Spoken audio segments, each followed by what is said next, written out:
Hi everyone, welcome back to my DIY Home with Liz. In today's video, I'm so excited to finally be sharing with you my farmhouse bathroom tour. Me and my husband have been working on our half bath for about the last, I would say, month or so, and we've been updating it and remodeling it, and I just know you guys are gonna love it. The great thing about our bathroom as well is we did everything on a really tight budget. So we bought things from Facebook Marketplace, thrift stores, Dollar Tree. We bought some inexpensive things at Lowe's. So I really think you're gonna like seeing how we did this on a budget. If you're new to my channel, consider subscribing. I post several DIY tutorials each week. And if you like this video, be sure to give it a thumbs up. Let's see if we can get this video to 3,000 likes. So if you'd like to see my tour, just keep watching. Here is what my half bath looked like before I started. It has this fall leaf wallpaper all over it, and it's a super small half bath, so I was really kind of intimidated to start it, but we basically took out the toilet and the sink so that I could remove all the wallpaper. I decided once I removed the wallpaper I wanted it to be really light and bright in there, so I primed the walls and then I painted them with Sherwin-Williams Extra White, and it's just a really nice white color, and I thought that it really brightened up my space a lot. And then I purchased this off of Facebook Marketplace. It was only $50 and I knew it would be perfect for my sink base. And so we had to do quite a bit of work to it. So we took off the back part of this dresser and then I picked up a sink at Lowe's. Now to cut out the sink, they have a template in the sink package, which is very helpful. So we put the sink template down. Then we used some pilot holes and drilled those down to help us with the cutting. Oh, there's one of my daughters. And then we just used a saw to cut out the hole. And we've completely sanded the wood down here because I'm going to be staining the top. We had to do a little bit of work on the back.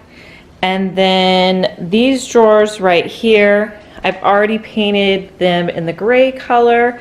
So the rest of this piece is going to get painted in that same gray color. The paint I'm using is Letterpress Gray by DIY. Next step is going to be paint.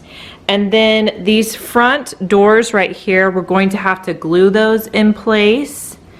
And then this cabinet is going to be able to stay open. And then I'll show you on the back. My next step was adding stain to the top piece. So I'm using a Rust-Oleum stain called Briar Smoke, and I picked this up at Hobby Lobby. I used a coupon with it. I actually used this out in my laundry room as well. So with stain, it doesn't take that much, but I'm just going to put it on with a foam brush, and then I'm taking a clean rag to wipe it off. I only did one coat of stain because this stain I feel is pretty thick, and I wanted to see the wood through it. So only one coat was necessary for me. Then I went in with the DIY paint in Letterpress Gray, and I used 2 coats of that to really give it a nice gray color. And I will say I like the way this DIY paint performed on my dresser that I was using, and this dresser is so cool, you guys. It has so many little nice areas that I knew whenever I distressed them that they would just really stand out. So to distress this piece, I am going to wet distress. So you wait until your 2 coats are dry, and then you take a rag and you just lightly brush away some of the paint, and since it's wet, it will pull the paint off. You can do this as little or as much as you want, and I just did it a little bit on the details and throughout my piece.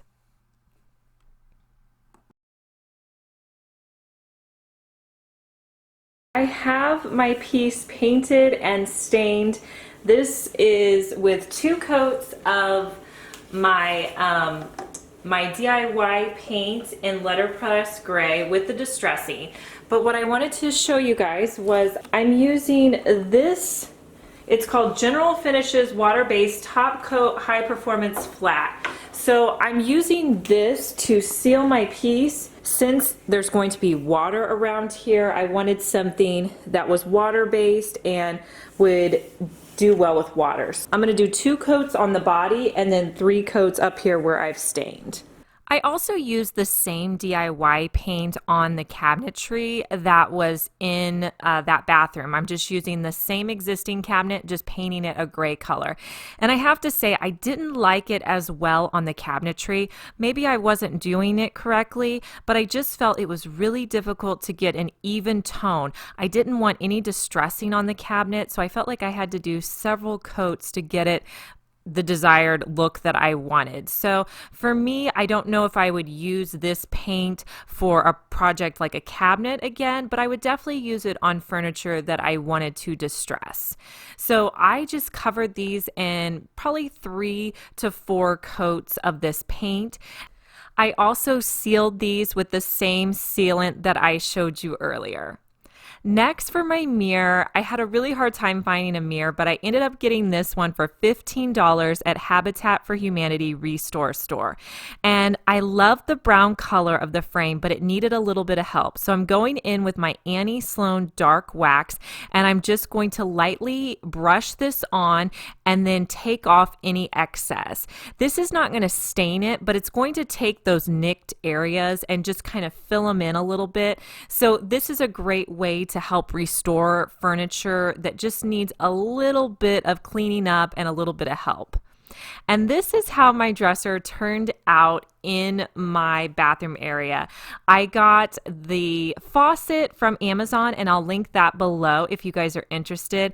I kept the hardware completely the same because it just had a great old look to it, and I didn't want to change it. On the actual top portion, I'm using cutting board that I had, and then for my soap, I have a plastic dark bottle. I really would like to use glass, but I knew my kids would knock it over. These little white bottles are super cute too. I bought these at an antique store. I got 4 of them for $6, and I think they're just the perfect little touch sitting out here. They're like a really cool metal, and just love these.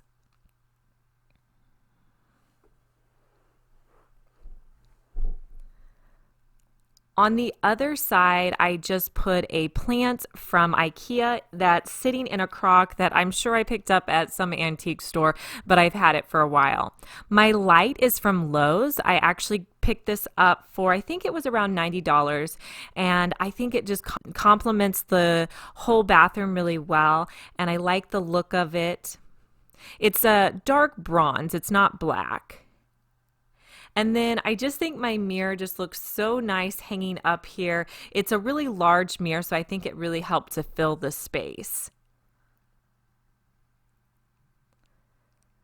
The next project that we did for this bathroom was my towel hook, and I was super proud of this. So I picked up this really old board at an antique store for $10, and then this hay hook, we attached the hay hook to the board, and we actually ended up filing the hay hook down so it didn't have any sharp edges. And then the towel that I put on it, I just grabbed at Home Goods, but I just think this is a really unique look. And again, I sealed the board with that same sealer. When you walk in, I really wanted a dramatic kind of entrance. So I wanted something architectural on the wall. So I found this cool door, you guys, for $30 at an antique store. And I just thought, this is perfect. So we just got the door, we screwed it to the wall. I sealed it several times so that the paint wouldn't chip off. But I love it. I think it's so adorable. And then the wreath is from Hobby Lobby. It's one of their lamb's ear wreaths, and I got it on sale for $20. So I think it's a perfect little touch, and I'll be able to change it out as the seasons go.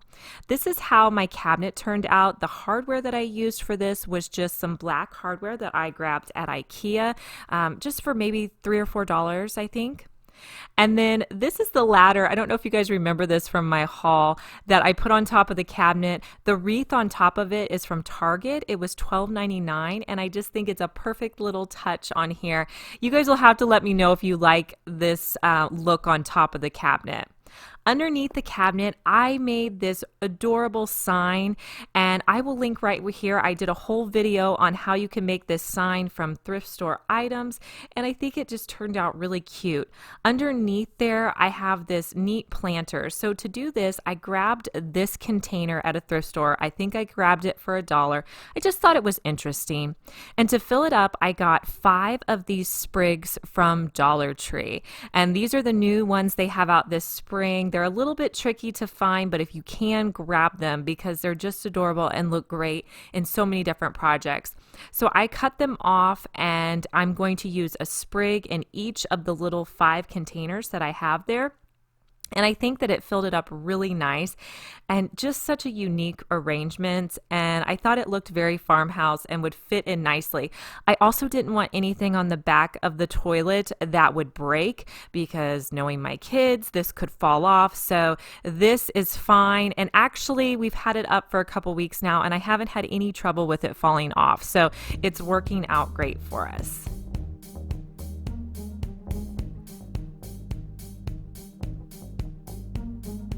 Another project that I put together were these wooden circles and succulent wall art piece. I'm going to link right here that video so you guys could watch that video next.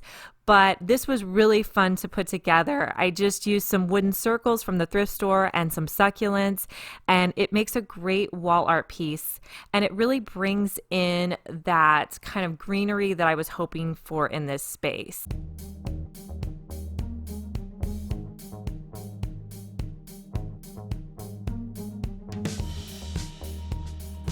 I hope you guys enjoyed my half bath tour. Make sure to leave me a comment below and let me know what your favorite part of the bathroom was. I love hearing your guys' feedback. If you guys haven't had a chance to check out my spring house tour, I'm gonna link that right here so you guys can go watch that video next.